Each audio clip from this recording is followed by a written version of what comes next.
ఈసుంట రమ్మని పిలిస్తే ఇల్లంతా నాదే అన్నట్లు తయారైనలు లీడర్లు. నీతి నిప్పు నిజాయితీ అని సాయి కుమార్ లెవెల్ల డైలాగులు చెప్పుకుంటేనే సాటుమాటుకు అందినంత సంపరిస్తున్నారు. కోట్ల కొద్ది పైసలు జేబులు వేసుకుంటున్నారు. పైసలంట యాదకొచ్చింది. మొన్న నేను కొత్త ఫోన్ కొన్నందుకు పార్టీ ఇయ్యాలని మా వాళ్ళు పట్టుబడితే సరే ఏమన్నా తీసుకురా అని మా రాజేష్కు 3000 ఇచ్చిన. ఆ తర్వాత ఎంత ఖర్చు అయిందో ఏందో నాకేం లెక్క చెప్పనే లేదు.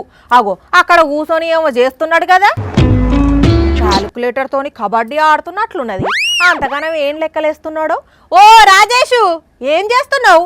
ఇన్కమ్ ట్యాక్స్ ఎంత కట్టాలి అని లెక్కలేస్తున్నావా? ట్యాక్స్ లేదు, బాక్స్ లేదు, నాకు రావాల్సిన లెక్కలు పైసలు లెక్కలు చూసుకుంటున్నా. ఇగో అవును గాని మొన్న బిర్యానీ తెస్తానని 3000 తీసుకుపోయినావు. ఇంకా ఎంత మిగిలింది? మిగుళ్ళు ఎక్కడిది? రూపాయి బిల్ల కూడా మిగిలలే. ఇంకా నువ్వే నాకు 57,000 రూపాయలు ఇవ్వాలి తెలుసా? 57,000 నేను నీకు ఇయ్యాలనా?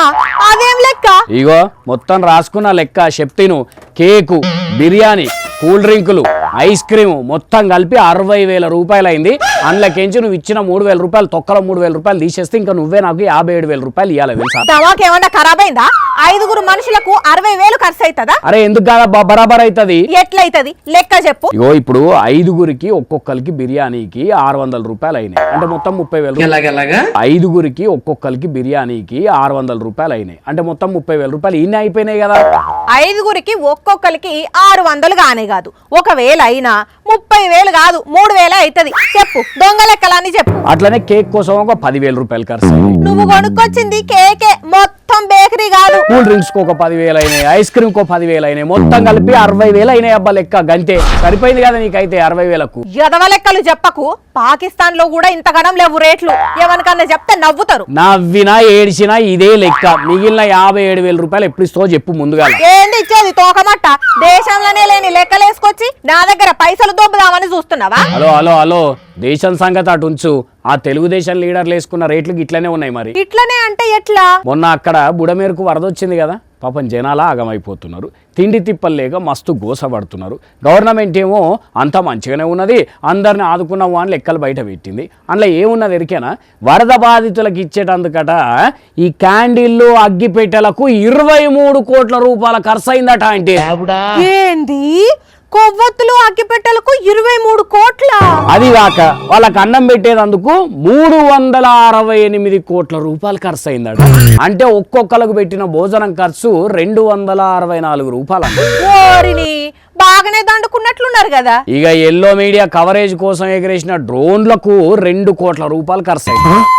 ముద్దొచ్చినప్పుడే సంకనెక్కాలి అన్నట్టు వరదొచ్చినప్పుడే వెనకేయాలి అనుకున్నారేమో. అయినా ఈ లెక్కలన్నీ నీకెవరు చెప్పిండ్లు? అగో కామ్రేడ్ సార్ చెప్తున్నాడు, ఇన్రాదు నువ్వే. 1,50,00,000 మందికి 368 కోట్ల 18 లక్షల రూపాయలు ఆ 10 రోజుల్లో భోజనానికి ఖర్చు పెట్టామన్నారు. 26 కోట్ల 80 లక్షల రూపాయలు వాటర్ బాటిల్స్ కోసం, అగ్గిపెట్టెలు, కొవ్వొత్తులు, ఇతర మిస్లేనియస్ ఖర్చు అంతా కలిపి 23 కోట్ల 7 లక్షల రూపాయలు. చూసినావా ఇప్పుడేమంటావు? ఇల్లు మునిగి ఒకడేడుస్తుంటే అగ్గిపెట్ట పేరు చెప్పి అడ్డంగా దోసుకున్నాడు ఒకడు. అట్లనే ఉన్నది. ఇప్పుడు నేను చెప్పిన లెక్క సరిపోయిందా? అంటే నువ్వు కూడా ఆ అలీబాబా 40 దొంగల లెక్క కాక లెక్కలు రాసి నన్ను ముంచుదామని చూస్తున్నావా? మిగిలిన పైసలు తెచ్చి ఇవ్వకపోతే నెత్తి కొరుగుతా, బండకేసి శాపను రాకినట్లు రాకుతా. ఏమనుకుంటున్నావు? ఏమన్నంత పని చెప్తుంది. తూచ్ మిగిలిన పైసలు నా దగ్గరనే ఉన్నాయి, వచ్చినాక ఇచ్చది. గీంతడానికి అంత సీరియస్ కావాలా నువ్వు? అట్లా రా దారికి.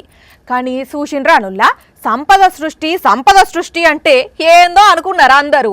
బుడమేరు వరదల ఆ పార్టీ లీడర్లు బాగానే సంపద సృష్టించుకున్నారు. చెప్పేటి ప్రవచనాలు, చేసేటి ఏమో దొంగ పనులు. దట్ ఈస్ పచ్చ పార్టీ విజనరీ.